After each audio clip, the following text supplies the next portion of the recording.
Bueno, ¿ya han escuchado ustedes alguna vez eso de que en el estómago tenemos algo así como un segundo cerebro en la zona intestinal? Pues la explicación radica en que los microorganismos que allí habitan son responsables de nuestro bienestar y no solo intestinal. Hoy les vamos a hablar de una investigación innovadora que establece un vínculo entre esos microbios y la ansiedad social. Vamos a explicarlo con Raquel Marín, ella es neurocientífica. Muy buenos días, bienvenida de nuevo, Raquel. Muy buenos días, Marta. Bueno, primero, ¿qué es esto de la ansiedad social?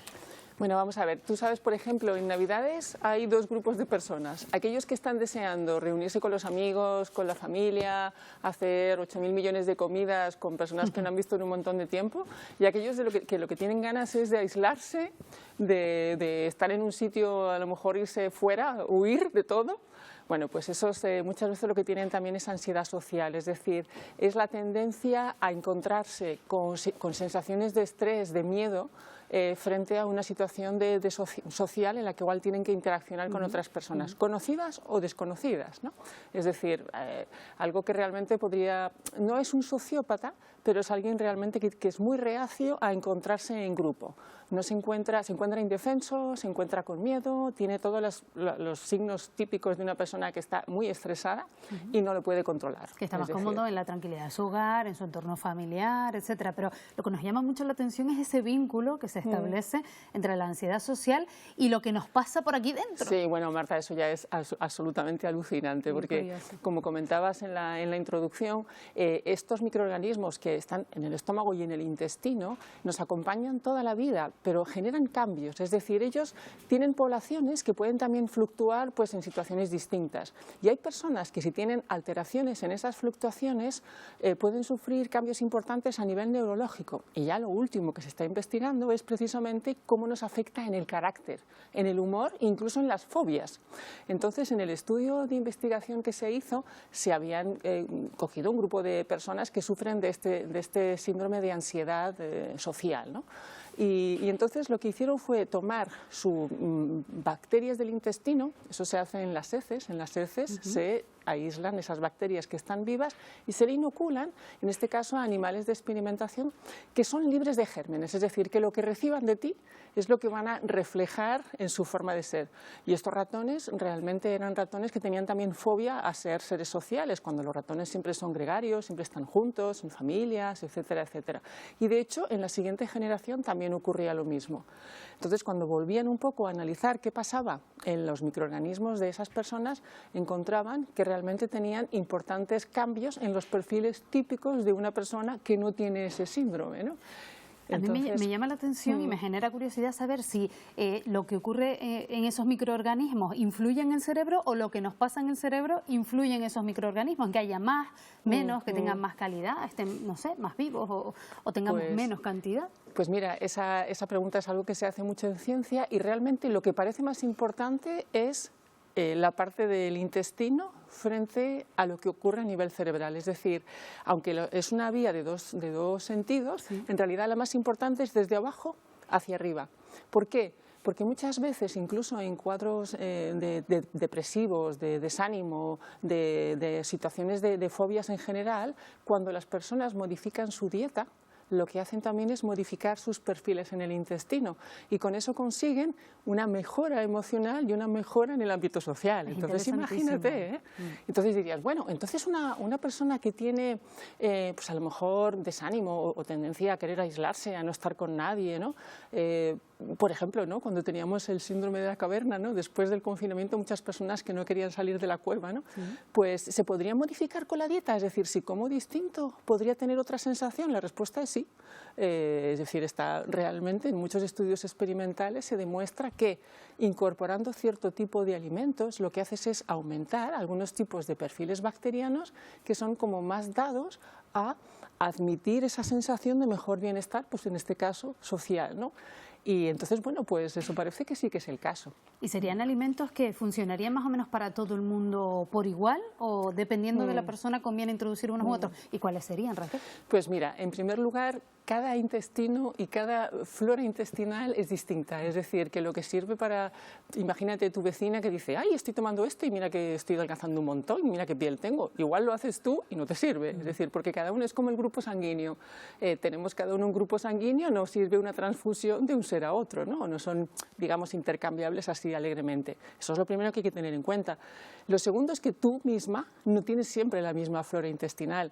Si has estado por una etapa de mayor estrés, más fatigada, o has estado viajando, o has estado en un ambiente rural, también tu microbiota cambia, o has estado siguiendo una dieta particular. Entonces ya de entrada eso es importante tenerlo en cuenta.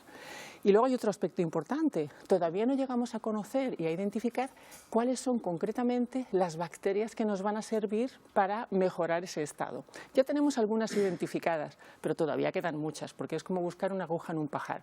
Piensa, Marta, que estamos hablando de 150 veces más genes que los propios del cuerpo.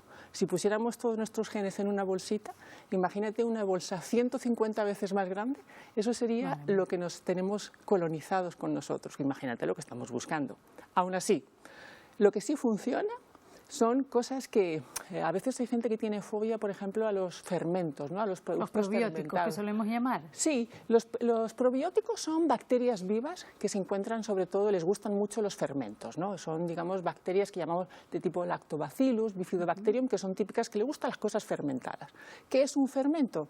Es algo que tenía azúcar y que en la transformación, en ausencia de oxígeno, se ha convertido en otra cosa. Por eso muchas veces tenemos tendencia a decir, ay, esto huele ácido, o esto me huele un poco como alcohol, esto no está bueno, cuando en realidad esos fermentos en las culturas tradicionales siempre se han usado.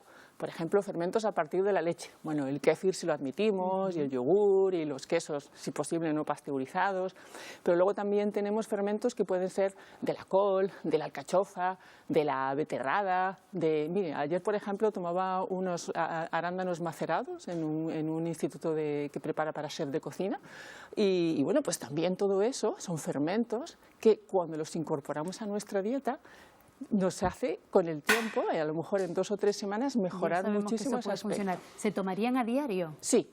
Sí, o sea, cuanto más tiempo lo tomemos, mejor. Correcto. Y luego la otra cosa importante es la fibra. La fibra, que ya sabéis que bueno, la fibra siempre, ay, come fibra, come fibra. La fibra no alimenta en general, pero lo que hace es alimentar y estabilizar todo lo que es el microambiente de nuestras bacterias.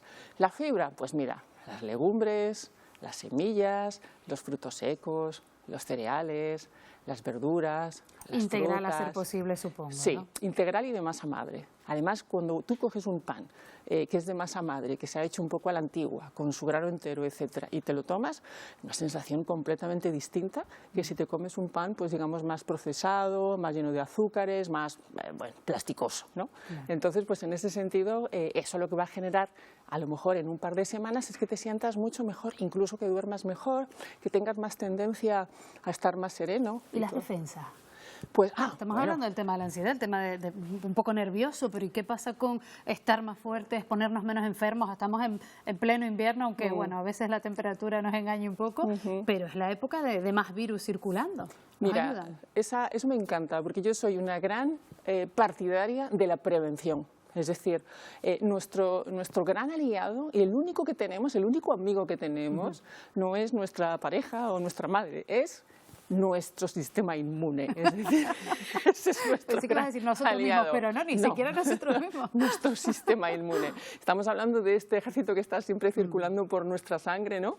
Y que está siempre velando para que pues no nos llegue ninguna infección y también que no nos enfermemos con nuestras propias basuras, porque nosotros generamos células constantemente que también se van muriendo y eso también hay que eliminarlo. O sea, por eso digo que también con nosotros mismos, ¿no? Entonces, ese sistema inmune, evidentemente, es también seres vivos que necesitan, células vivas que necesitan un cierto tipo de ambiente que podemos generar. Y, por supuesto, la comida y todo lo relacionado con la prevención es absolutamente esencial. Yo, por ejemplo, durante la pandemia a todos mis amigos les decía, toma esta serie de cosas, una serie de complementos para generar un sistema inmune de refuerzo que te evitará tener que ponerte vacunas. Claro. ¿Y qué hacemos con los niños? Por ejemplo, hablemos de los fermentados, de los probióticos. ¿Es bueno dárselos a ellos como lo daríamos a un adulto, el kéfir, por ejemplo? Pues mira, la microbiota estable digamos que por decirlo así, nuestro grupo sanguíneo final, aunque luego esté sujeto a cambios, es hacia los 3 años de edad. Entonces, un niño progresivamente, bueno, los primeros meses, sobre todo amamantar con leche materna, fíjate que de hecho amamantar menos de 6 meses con leche materna aumenta posteriormente el riesgo de obesidad en el niño, es decir, que ya digamos la microbiota intestinal se está preparando para leche preparada o leche materna, ¿no? Y luego ya empezamos con la dieta omnívora, ¿no? Un año, un añito, un año y medio, ya empezamos un poquito a comer un poquito de todo, a ir probando qué es lo que nos gusta o no, y hacia los 3 años tenemos ya digamos nuestro perfil más o menos forjado, que a lo largo de la vida puede cambiar un poco. Entonces, a partir de ahí, todo lo que sea ir introduciendo los alimentos con fibra, los alimentos fermentados, etcétera, puede generar una mayor riqueza a nivel de todo lo que es nuestro intestino, y seguramente esos niños estarán más aptos a encontrarse con mayor serenidad. Bueno, que muchas veces buscamos ese estímulo o ese complemento fuera de la alimentación, y dentro de una alimentación sana lo podemos tener, estar más fuertes, también luchar contra esa ansiedad social que hemos visto con esta investigación, que también da resultados. Mira, Marta, yo para cerrar te puedo decir que en general tenemos tendencia a ahorrar en la bolsa de la compra, pero muchas veces lo que sería conveniente es en la bolsa de la compra no ahorrar tanto para quitárselo al ahorro en la farmacia. Yo lo siento por los farmacéuticos, pero